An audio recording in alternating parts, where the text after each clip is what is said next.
This was awesome.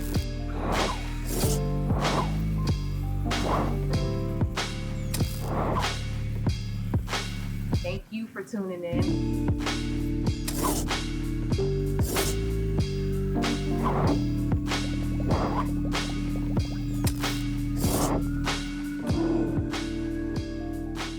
I'm so excited to finally be interviewing one of my favorite pop culture, entertainment commentators and bloggers. I've been following you since the beginning, I think, because you still were putting in your Carol City reunion videos when I started watching that was you. The very beginning. Yes, wow. That's how long I've been watching you. So I am so happy to have Quentin Latham, aka Funky Dineva, here. You've been featured on VH1, TV One, and Essence Fest, and so many other places. So I'm just so excited to have you here. Thank you. Oh, thank you. I'm trying not to fangirl too much because I'm like a legit. I'm a legit fan. Like, I'm for real. Like, I watch your videos. Like, make sure that bell is on. I get my alerts and I tune right the fuck in. Thank you. I definitely appreciate the love and the support. Oh, most definitely. I want to get started from the beginning. If someone's been under a rock and they don't know who Quentin Latham, aka Funky Dineva, is, like, tell them how you got started with making video content for YouTube. So the story goes, I was a boring corporate accountant, right? And it was one of those things where I was trapped into my career. I was making really good money and I was living a lifestyle that was commensurate to what I was making. I knew I was unhappy career-wise, but I was like, for me to shift careers at this point in my life, I would have to take a huge pay cut, and I was unwilling to do that. So I came up with the bright idea that, okay, if I had to be stuck doing accounting in the daytime, I would subsidize my creative side and my income by being a party promoter on the side and kind of throwing parties, and that would allow me to do the marketing and the personality thing. So I started throwing parties in Atlanta, which subsequently gave me a huge Facebook following. Like, just as a normal person, I had to reach the 5,000 friend mark or whatever the case may be. Aside from that, I had a pretty active social life, and my friends and I, the Real Housewives of Atlanta, had just kind of come out. And we decided that our clique was going to be the Housewives of Atlanta. And of course, y'all can already imagine which housewife I was. I was Nene Lee. So that's October. Come December, I'm cleaning up the house. I find the wig from Halloween under the sofa, and I'm taking a break. I'm all musty and sweaty from cleaning up. And I'm taking a break, and I put the wig on, and I'm like, yes, bitch. My hair is laid, hunty. I'm just riffing, just having fun. I thought it was funny, so I sent it to a couple friends, and a friend of mine posted it on Facebook, and because he did that, and because I had so many friends on Facebook, the video traveled very quickly, and I was pissed. I was like, oh my God, like, why would you do this? My coworkers are gonna see this, my family is gonna see this, whatever the case may be. But I've also been the same person that I don't run from my truth and it's like, well, shit, I did it. So whatever. The response was mixed. You had the guys saying, oh, what's with this faggot shit with the wig on, blah, blah, blah. And a lot of the females thought it was funny. And so then I just started doing my Funky Dineva character as a video journal. It was therapeutic for me. I realized that Dineva could get away with saying things that Quentin Latham couldn't. So I simply just started recording these videos, just ranting about random things. I ended up getting fired. And instead of interviewing for more jobs, a light bulb went off that said, you know what?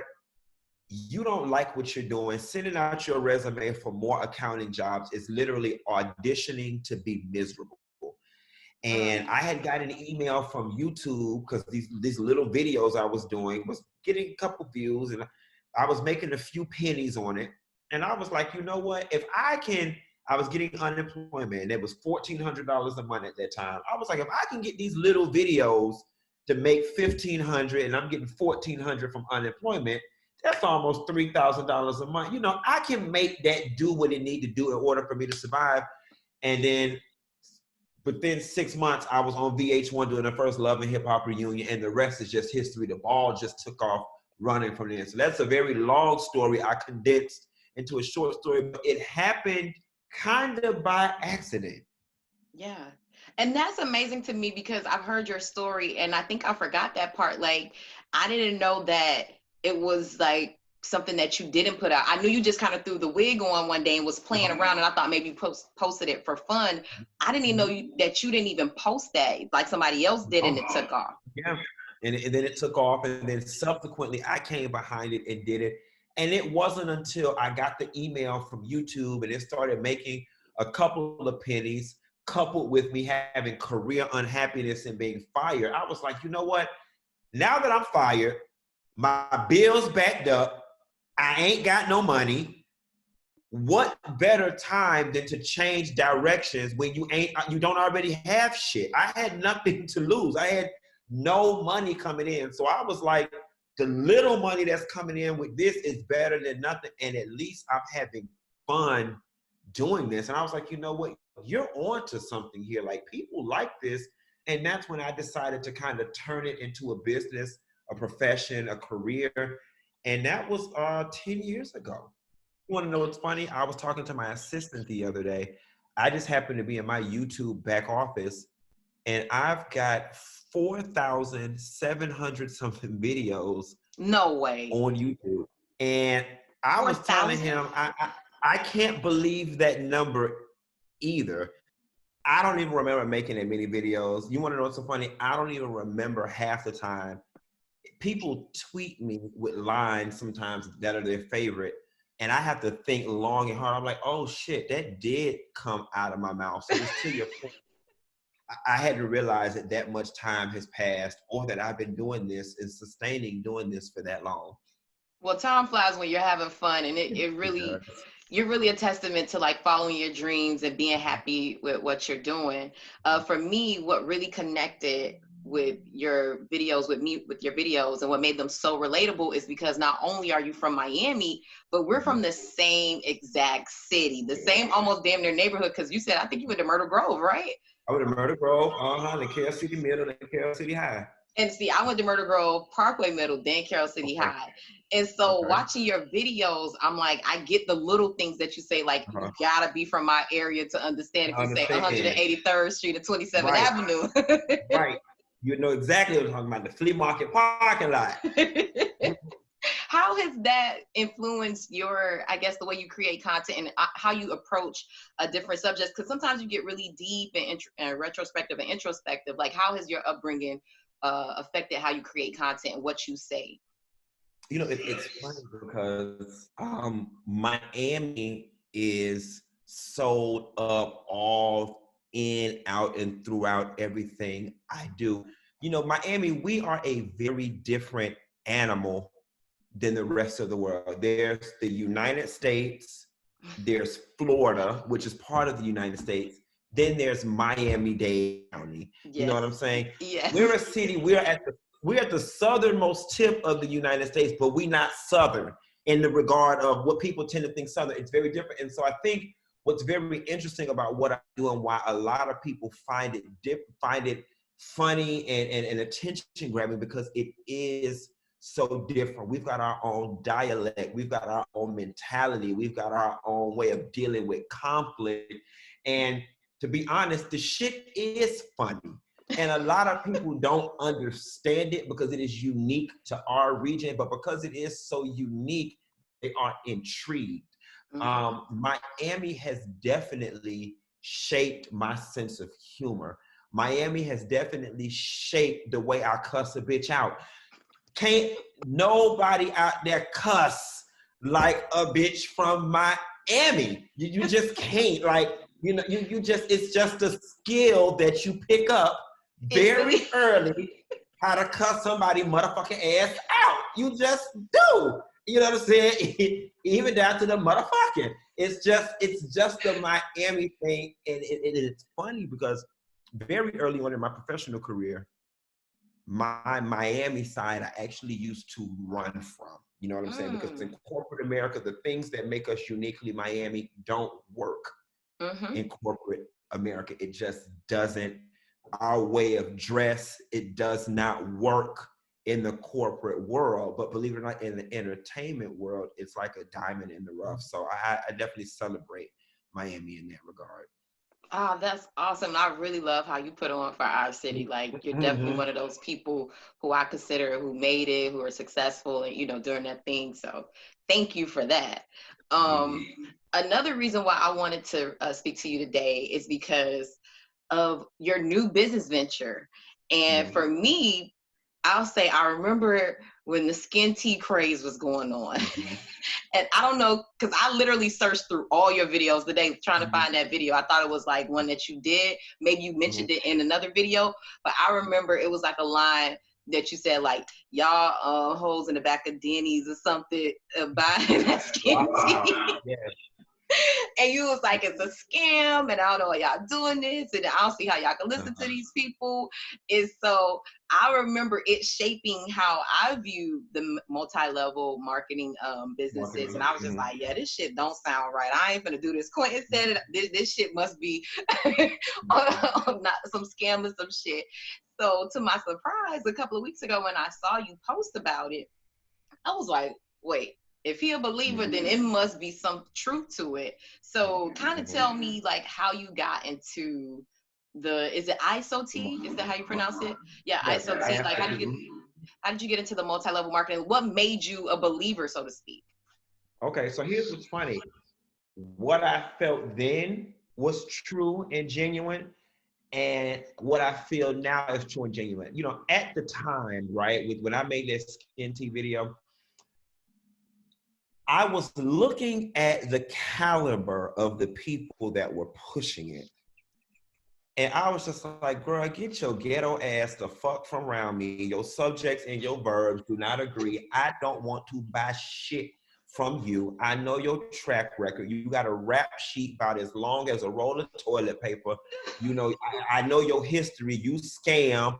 You a stripper. You set niggas up like that. Those were the people who were at the forefront. And then now they're draped in all these diamonds and pearls and driving these fancy cars. And I'm like, girl, get out of here. Like, bitch, you a scammer. I refuse to believe you selling products, making this type of money. Screw that, forget you, this, that, and the third. And I meant that. I meant that wholeheartedly at that time. So then I make the SkinTea video. A couple years later, I run into Coach Stormy in Houston's in Atlanta. She runs up on me. She's joking, but she run up on me. I'll kick your motherfucking head. And she says, I got some events coming up that I would like you to, be a part of, whatever the case may be. Okay, fast forward another year. So I actually run into Stormy in Miami at a museum event. And she was like, I got an event that I want you to participate in. I could use your comic relief. And it was the Girl Hold My Hand event. And so I went to that event and I witnessed what she was doing from a motivational speaking aspect. She was doing the whole T.D. Jakes, Tony Robbins, Les Brown type of thing. And in listening to her story, it made me realize Tony Robbins and Les Brown, they may not be able to reach the girl from the ghetto, the young man from the ghetto, because their lives and their lifestyles differ so much, but she can. And she's not doing anything different than these other people who are on the own network that we pay all this money to. So that was the first thing that kind of softened me or whatever. Then everybody was trying to get me to do it for the longest, and I still held on to the fact that this shit is a scam. I don't want no parts of it. It's the same preconceived notions everybody has. One day I was cleaning up, and I was like, let me just take a packet of this tea. And I took the tea, and it sent me to the bathroom, and I had a very lovely bathroom experience. And I was like, okay, there is something to this product. And then I decided to do my own research. Then, Janae, I started to feel guilty, right? Because when you look at the structure of the business, it is the exact same thing as Avon. It is the exact same thing as Mary Kay or Amway. So I began to feel guilty because I was like, okay, why is it when white faces are associated with the business that we're all gung-ho and willing to buy? Now there's a black face associated with the business. Now all of a sudden it's a scam. You see what I'm Mm-hmm. saying? And so for me, I'm a very facts-driven and logical person. I said, okay, if it's the same business structure as Mary Kay, then I don't see the problem. Not to mention the fact that I had to analyze my audience. My audience is the love and hip hop crowd, the Real Housewives of Atlanta crowd. Um, they move on stuff like that. Now, let me not pretend and act like, oh, I'm just so health conscious and that money was not part of my motivation, because it was. So then Corona hit, and Corona overnight has wiped out people's incomes, livelihoods, everything. And it made me realize, while my income had not been affected, that it could be one day, and that I needed to start working on ways to generate additional streams of revenue. So then my mind just said, well, listen, you took the product. I can stand by the product. I can speak on what it did for me. I'm not going to promise you that you're going to lose 10 pounds. I can tell you what it is it did for me. And if it did it for me, maybe it can do it for you. And if I can make money doing it, then I don't see the harm or the foul in doing so. Not to mention, I was intrigued by the fact that this particular company paid daily and it paid weekly, and that I can get paid by helping other people who need the daily money or the weekly money get to the money. So that part was very motivating for me. And I was like, you know what, let me get in here and do this. And the first day I sold it, I think I made $160 the first day. And the second day I sold it, I think I made like $350. And I'm like, there are people who go to work for 8 hours and don't make $150 in a day. So then, of course, money is the ultimate motivator. That's why all of us work. That's why we go to college, to make money. So I'm like, okay, if I can start bringing in $200 a day, $300 a day, I had small dreams. I'm like, a little extra ain't never hurt nobody. Just a little extra money. And that's what kind of got me into it. That's what got me into it. And it's funny because now that I'm in the business, and I understand how it works, and I have a platform which was optimal for selling things, it's just as long as I'm doing what I'm doing, I foresee myself being in a place where I would want to sell product in some way. What good is having this platform and not being able to leverage it for my advancement? You know, so that's kind of what changed my mind about it. And it also made me realize something about myself. It made me realize that we can know so much sometimes to the point where we know nothing. You know what I'm saying? I ripped these people business up and down because I just knew what I was talking about and didn't know a damn thing. And I could have missed out on an opportunity being so rushing to judgment and being so judgmental about something I didn't even have the facts about. Man, that's deep. And I think that's what makes you so unique, is the fact that you'll come back and you'll be like, okay, I felt this way, but now this is how I feel. This is the facts that I'm presenting. This is why I felt this way. And so that's why I was like, I really wanted to dig in a little bit more with you, because I'm like, there's a story behind this. Like, why did Quentin all of a sudden say, hey, I don't feel this way anymore? And I think that kind of is a testament to like the legitimacy of the business. For me, you know, Stormy's from Miami. Ironically, her little girl grew up with my sister, like up the street, like one of her close friends. So I didn't know her personally, but I knew of her. And I met her when she was selling Organo Gold.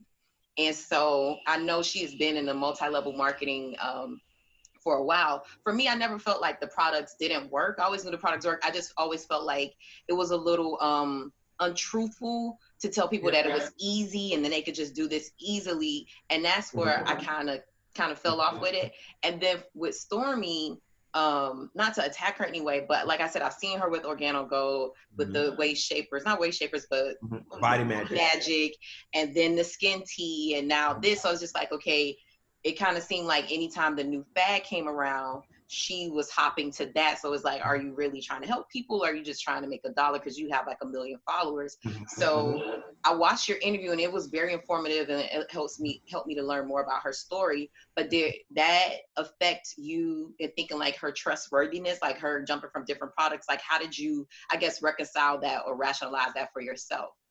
Very good question. And you know what? And it was the jumping from product to product, which made me feel it was scammy. Because I'm like, child, last year it was this, now it's this. And if the product's so motherfucking good, why you ain't still selling it? Because HP sold computers 20 years ago and they still selling computers today. So what's the T? Okay, going back to ignorance and not knowing, as a multi-level marketer, your loyalty is not to the product, but to your ability to market. Okay, so her job is, or not just her, anybody, your job is not to stay one loyal to any product. Your strength is the fact that you are a marketer by trade. So yes, after you market this one product, okay, then another company will come to you and proposition you and say, well, hey, we want you to do for us the same thing you did for this company over there, and we will incentivize you this way. So that is why you see people move from one product to another. And it doesn't mean that the previous product isn't efficient or doesn't work or isn't good. It just means that it is time for me and my business to now move on to the next product. Because yes, there is a point where the market does become saturated, oversaturated with one thing. It's just the nature of the beast. But when I found out that it's not about multi-level marketing, your job is marketing any damn thing. You see what I'm saying? That is, so once I realized that that was the job and not being a salesperson of a particular project or product, it helped me break down those walls about calling it a scam, because I was the same way. I was like, first y'all was selling body matches. Now y'all selling organo gold. Now y'all selling this. It does, I'll be the first person to admit, to the average person lacking the information, it does look scammy. And that's why I thought it was scammy. Not to mention, and I'm not a fan, I'll be honest and say, I am not a fan of dangling material items in front of people and saying, you too can have this. That was another thing that made me feel like it was scammy, because I'm like, okay, girl, you got a $10,000 purse and a $200,000 car. Stop going out here dangling this shit in front of poor people, telling them you can, look, girl, you could get this too, because no, you can't. It ain't gonna happen like that for everybody. And that's why, if you notice with me, my sales pitch is very different and it is very direct. Look, I don't know what you're gonna make, but I'm here to tell you, you can make something. And the little something is more than what you had. And that's why my pitch is, I don't care, I'm selling tea tonight. A little extra never hurt nobody. What I do know with the product in which I'm selling is that if you sell 2 to 3 products today, you'll make $100+ a day. By the end of the month, that's up to $3,000 extra in your pocket. Okay, you don't sell the 3 products a day. Let's just say you sell 1 product a day, okay? It ain't that damn hard to convince one person 5 days a week to buy something for $30. It's not that difficult. In doing so, you can add a couple extra $100 to your pocket at the end of the month. That's the language that people understand. That's more realistic in my mind. And when you look at the average person who is struggling and living paycheck to paycheck, a couple extra $100 is really the bridge they need in between checks. And so what has been your experience with total life changes? Like, how are you feeling about the products and selling, and how you feel about the company as a whole? So thus far, I have nothing but positive reviews. You know, what I like about the fact is it's you know, another misconception. People think you got to spend all this money and buy all this product in order to be successful in business. $49 is your investment. $49 to become a member of the company. And then you buy whatever little products that you want for yourself personally. So to get started, you come out of pocket about $100 or so. From the moment you sign up, you've got a digital storefront, and you can start making money. And like for me, I started making money the first day that I set up. What intrigued me was that money that I made on that first day, I was eligible to receive in my pocket the next day if I wanted. They have daily pay. And again, I just kept thinking about, especially in Miami, the cost of living, how hard it is for people. That is an excellent trait to have, to know that, okay, I ain't got to call my sister and ask her, can she loan me $50 to the end of the week? because I know I sold 2 things yesterday. That money is going to be in my account. They pay on time. The customer service is great. All of the people who have bought product up under me that I've been talking to now in this whole detox tea world, they're happy. Thus far, I've been satisfied. Not to mention the commissions are great. Like, you really make a decent commission. And I want to debunk one thing too, right? Because a lot of people say, oh, you got a social media following, so of course people gonna buy. That was gonna be a question of mine. Yeah, and that is very legitimate. Yes, I have a larger reach than the average person walking down the street. However, you can't let that be a deterrent, because products sold long before the invention of social media.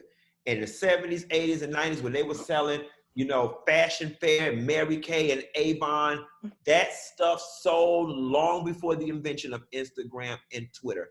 A lot of people get deterred because they don't have 200,000 followers. And you just have to remember, good grassroots marketing.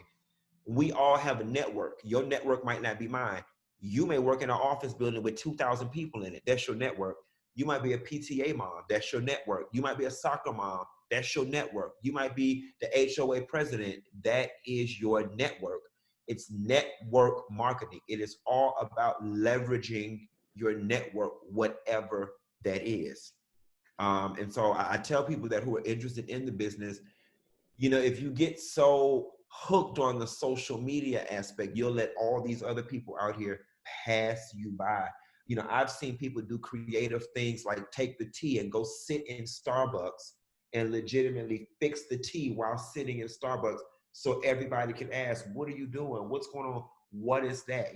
Carry it around with you. Take it at restaurants, talk about the product, but you got to use the product first. Because I'm going to tell you one thing about me. I can't sell nothing I don't believe in. I love that approach. And just to piggyback on that question, do you feel that maybe this isn't for everybody? Because some people may be like, well, I'm not a marketer. I'm not a salesperson. I'm not, super friendly. Miami people, we ain't friendly. So do you feel like, okay, maybe this is just not for you? It's not for, do you have that approach to it as well? It most definitely isn't. It most definitely isn't for you, but that's not unique to this product. That's unique to any damn job. Being a bus driver ain't for everybody. Being a cafeteria lady ain't for everybody. Being a news anchor ain't for everybody. So that's not nothing unique to this. Yeah, if you don't have the personality type, if you're not, if you're shy, scared to speak to people, don't have the gift for gab, this sales is not for you. This is a sales job. It is a sales job. You can't be scared of it. The number one skill set you need is to be able to process rejection and not take it personally, because you're going to receive more no's than yeses. You know what I'm saying? If you don't like talking to people and being rejected, it's not for you, and that is okay. I think where people go wrong is just because it's not for you doesn't mean it's a scam. And just because you can't do it doesn't mean it's impossible for somebody else. Yeah, that's real. I love how you put that. In the video with Stormy, you mentioned your goals. At the very least, you're saying like $1,000 a week. You're like, I'm not trying to come in here and, buy a jet. So I wanted to talk to you about, like, have you reached those weekly goals? And how's your team doing with reaching their goals? So I've surpassed the weekly goal. So I've adjusted that goal now to $2,000 a week, which most weeks I hit it or come close. If I don't hit it, I'll do like 18, something close. And I look at it like this: an extra $8,000 a month. That's $92,000 a year, in addition to my primary source of income. So there's families that don't make $92,000 a year combined. Self-included.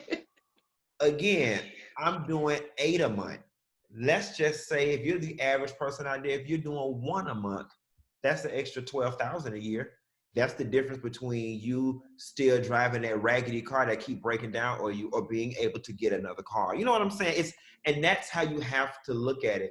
With any sales job or with any task in life, you must set a goal, an attainable goal. So for me, it was $1,000 a week. Once I hit that 1,000, then I pushed myself. I said, okay, this is what I'm currently doing. I heard I got a friend of mine, they call him Mr. 2%. And the reason they call him Mr. 2% is because his motto is every day do 2% more than you did the day before. You know what I'm I saying? like that. And just 2% more. So I took my goal. I said, okay, 1,000.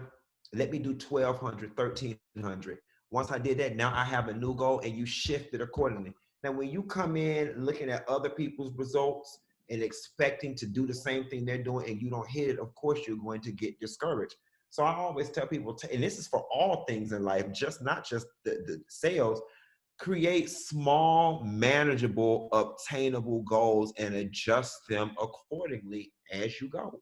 I think it's reasonable. If you're just the average person, you work at the front desk of an insurance agency and you got kids in school, start off with a goal of selling one product a day. Mm-hmm. That is very reasonable. That is, but you got 8 hours in a day at work, a couple hours after work. It is not hard to push one $40 product in a day. Now, if you can't get one person to buy something for $40 in a whole day, then yeah, this legitimately may not be for you. And that's okay. You know what I'm saying? But that's kind of how you have to do that. Are there any tools for researching or sales or marketing that the people who are on your team or just who work for the company are provided? Are there any things? Because I worked in media sales, so we would have, trainings every week and, sales meetings to give us tips and stuff to meet our goals. So is there something similar with this company? So of course, the marketing component is really outsourced to the individual salespersons, and people don't know. And now being in this business, I realize I kind of like the business structure. Me as the person who creates the product, I'm responsible for manufacturing and shipping the product. I let the outside people market that product any way they want, and I just use like Nabisco or Oreo, for example. People don't realize marketing makes the world go round. If you look at a company like Nabisco with Oreo or Hershey with their chocolates, majority of their budget goes to marketing, to commercials, print, press, events. In the multi-level marketing business, the person with the product says, we're going to shift all that financial responsibility, creativity, and time to the outside person. You market it however the heck you want to, whatever works for you, your people, your region. Now, because I did sign up under Coach Stormy and I'm part of the 1,000 Families Initiative, which is a group that she created to make 1,000 families millionaires. Of course, over time, people in the network and in the group have contributed tips and frequently asked questions and whatnot to the group. But when it comes to just an overall template or standard, it really comes down to your personality, your creativity, and intrinsically, if you just have the it factor to be in sales. That's the number one thing. Of course, people can teach you the technical aspects, right? I can teach you the prices, the shipping, what to say, what not to say, the compliance stuff. I can't teach you personality. Either you have it or you don't. No. I understand that. And then also too, I guess it would be counterproductive to their model if they're giving you all these different tools, because you're essentially a business owner. So it's like, okay, you have to figure this out for yourself. I'm just a supplier. And I'm going to tell you, believe it or not, I'm going to tell you two people that I think do really good in this business. And people are going to laugh. Strippers and drug dealers. It's the same skill set. It is the same skill set to take this product. I got that good. I got that good. To be able to take that product and push it to your clientele in such a way where they're moved to buy. Same thing with the dancers. When you go to strip club, that same tactic you use to get somebody to get you a lap dance or to go to the boom boom room or to finesse them dollars out of them, it is the same skill set. And so what I like about it is the same thing that I kind of like about the rap business, right? The rap industry has given young men of color an opportunity to earn income in such a way that the greater world would have prevented them from in the past. Rap, sports, and entertainment have given Black people access to things that they've historically been shut out of.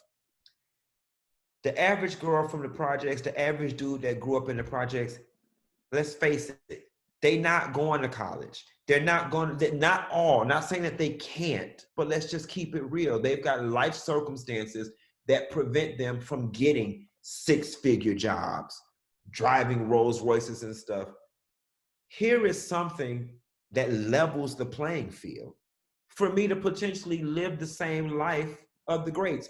I look at Coach Stormy, and not to keep bringing it around to her, she dropped out of school in the 9th grade due to environmental circumstances and life circumstances beyond her control, but is now living the life of those people on Shark Tank, you know, in her private jet, because she was able to take the skills that she learned in the street and apply it to sales.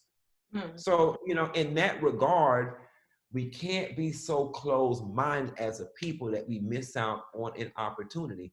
And granted, it doesn't have to be the T. If you feel more comfortable with the Avon, go sell the damn Avon. You know what I'm saying? But what we do know, and we can't argue with facts, is that sales is the only business with unlimited income potential. That's so true.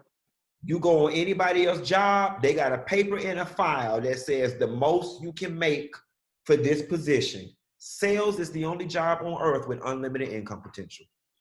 That is so true. And I love the point that you made about, you know, people not having certain opportunities, and colleges are for everyone. And then sometimes, like you said, circumstances come into play, like what happened with Coach Stormy. And that doesn't mean that she wasn't talented, she wasn't smart. She just wasn't able to apply that in a way that some of us who have a more structured upbringing have. But she still was a genius in the sense of business, you know, pro, and she figured it out eventually. So I love the fact that how you broke that down, like this could be an opportunity for you to make money, to build wealth, to have a certain lifestyle that you deserve, so to speak. And again, it doesn't have to be a career. I don't plan on leaving what I'm doing to sell tea full time. It is supplemental. And we have to diversify our income, my people, because your job ain't promised. I don't care if you got a government job, that shit ain't promised. Nothing is promised. You see what Corona done did. People who thought they had secure jobs and secure incomes are now in the damn welfare line. So again, a little extra ain't never hurt nobody. I don't give a damn where it's coming from, just as long as it's coming in legally. Yeah. Hey. That's real shit. And what I love that you said, it's an online business. You don't have to have a whole bunch of product. And I think an issue that happened with the SkinTea was it was selling, and I took it. It worked, but it took you forever to get the damn product. And you was like, oh my gosh, it's been 6 months. Like, okay, I'm going to give up on this. So I haven't heard that about this company, which is a really good thing, because sometimes you have too much product or trying to wait for it to get shipped. It was just a nightmare. And so I will say, you know, full transparency, when you do go on the website, certain products sell better than others, and certain products will say, you know, there's going to be a 5 to 7 day delay on shipping due to demand. And then other products, they straight up, you know, if they're out of stock, they don't allow you to buy. It's not like you pay your money, then you sitting there waiting, and they'll say, you know, we'll notify you when the product comes back in hand. Again, it's no scam here. It's just a different way of selling things. That's all. And to be quite honest with you, when you look at now, JCPenney don't file for bankruptcy. Neiman Marcus filed for bankruptcy. Sears went out of business. Jeff Bezos has become a trillionaire in Corona. Yes, he has. Due to online sales. It's the way of the world. It is the direction the world is moving in. And so it is best to be a part of the curve, get ahead of the curve, than to be behind it, singing your shoulda, coulda, wouldas when the time came. You know, I'm so honest with this thing. I'm here to tell you, okay, the tea may not be your thing. Find something that is. You know, find something that is, and if you have the gift for gab and the ability to sell it and push it, product, and I just learned this, product makes the world go round. The only reason we work is to buy things. Mm-hmm. That's the only function money serves, Mm-hmm. is to buy things. People are buying things every day. We buy things. Find something to sell. Man, that's a word. I really appreciate that. And you've totally made me a believer. I mean, you have talked offline, so you already know. Soon as I get it together over here, I'm joining the Funky Bunch team. Yes. Because Come on. you, like you said, it's all about diversifying your portfolio. And I really appreciate you for breaking that down. And you have educated me on this process to help me make a decision. And just also too, I wanted to say thank you again for this interview, but also for the content that you put out, the perspective, the laughs. You personally brought me out of depressed moments. I clicked on a video and I've laughed, my way back to being able to get myself going again. So I really appreciate you for the work that you've done, and definitely for taking this time to speak with me. Thank you for having me, ma'am. I'm honored. My fellow Miami and my fellow Carol City chief, all that in between. Anytime, friend. Anytime. Thank you. Is there anything else that you like to, tell people about that we haven't discussed or touched on? No, y'all, I'm just here around. Just be sure to follow me on YouTube, Funky Dineva, all things social media, Funky Dineva. And if you want to know more about the products, just more about me, you can find it all on my Instagram page or any of my pages for that matter. I'm here. I don't bite. Got any questions, hit me up. I answer as many people as I can. I check my DMs all the time. So I'm here. I love what I'm doing. I love y'all. Thanks for supporting me. And hopefully we all can just get through this Corona thing together and come out of this Corona better people than we went in. That's what I want for everybody. Thank you.